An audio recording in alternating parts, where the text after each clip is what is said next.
If you ever picked up your phone to do a specific task and ended up forgetting what it was because some other app distracted you, you're not alone. Take for example those little red badges. They can not only fragment our attention, but they also create anxiety. A good thing is that we can disable those badges, but I still consider a home screen full of icons visually polluted. Talking about screens, it is basically impossible for me not to look at a screen daily. I'm a software engineer, so I work all day in front of a screen. My main method of communication with family and friends is my phone, and during the weekends, I'm recording and editing videos like this one. Nevertheless, at some point I realized that I was spending too much time in front of screens, more than I needed and actually used to. Maybe it was a remnant behavior of the pandemic when we had to do everything online, even catch up with a friend. Figuring out where I could reduce the screen consumption was not an easy task. Some actions are just non-negotiable for me, like messaging family and friends, and I couldn't just quit my job. So I decided to look at this problem with a different perspective. What was under my control on these tools that I could take advantage of to make me use only the essential of them. Here is my journey to the minimalist home screen, where I'll share with you a few reasons why my home screen is just as clear as one widget and 4 apps, and what I hope to get out of this. It's all about intentionality. Ever since I started my career, I've always considered technology as a medium to support us on achieving what we set goals for, or help us do what we can't physically do by ourselves, and make things easier for us, not have it use us to achieve what it wants. However, this small piece of glass can be a hidden agent of addiction. Some online tools are designed to define how we navigate, what we see, how we should behave, and unconsciously we are lured to agree with it. Yes, the infamous algorithm. It is designed to keep us engaged, and it doesn't care about our emotions, whether we are having a peaceful day or an upsetting moment. To find the root cause of the problem, I started to use my phone deliberately, and eventually I figured out that so many icons and their badges on my home screen were deviating my attention from the main purpose that I pulled out my phone for. And to start to flip the power, I had to narrow down the list of the apps and find those that I could perform most of my tasks daily, and only they would remain in my sight. A considerable benefit that came with intentional use of my phone was awareness. My phone was a tool to fill time in every spare moment that I had. While waiting for a train, while eating, or even pausing a TV show because someone had to go to the loo, I was automatically reaching for my phone to check on the news, Twitter, Instagram. That made me understand that times of waiting were the perfect trigger to resort to my phone and lost track of time, space, and people around me.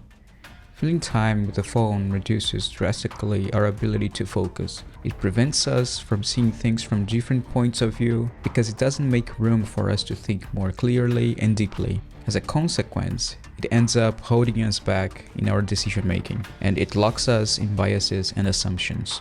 Being aware helped me move from a passive state where I was just being the receiver to a state where I was actively the protagonist. I was becoming aware of the mindless scrolling. Mindless scrolling is nothing more than swiping through TikTok or checking your email because you've got a few minutes to kill. This behavior trains our brains to consume information within a glance. If nothing's relevant enough, in a fraction of a second, a simple swipe will bring fresh content. Over time, it becomes a muscle memory to some extent. Have you caught yourself unlocking the screen of your phone and staring at it, paralyzed without knowing which app to open? Make your own rules. Alright, there is not a single solution that fixes everything, and understanding the problem and coming up with a solution is a very personal task. My issue was having unnecessary visual information in the home screen. It might not be the same for you, and other rules might be better suited. For example, carry the phone in a backpack where you need to unzip the compartment. Keep the phone out of your arm span while you are at home or at your working desk. Uninstall the apps from your phone and use their browser version. They probably won't work the same and the layout might seem weird, but that's the point. Have lunch without any screens around, so you can feel the texture and the flavor of the food more consciously. I carefully chose the information I see on my home screen. The widgets tell me on the spot which calendar events that I have. The apps on the dock are the ones that I use most throughout the day.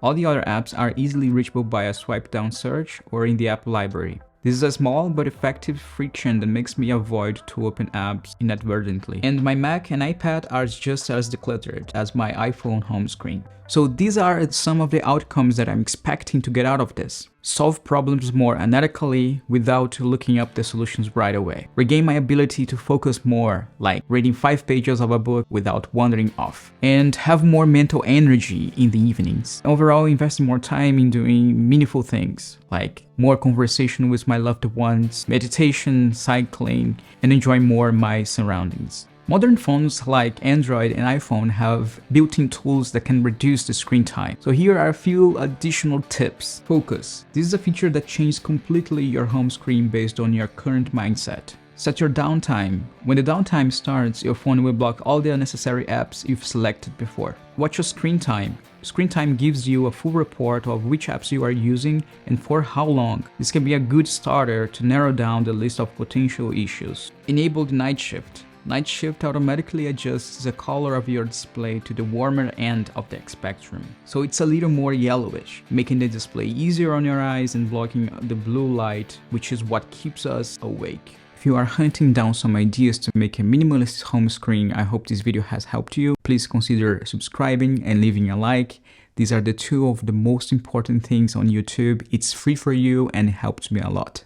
I'm very curious about how you've set up your home screen and why it is the way it is. Tell me in the comments below. And thank you for watching this video. I see you in the next one.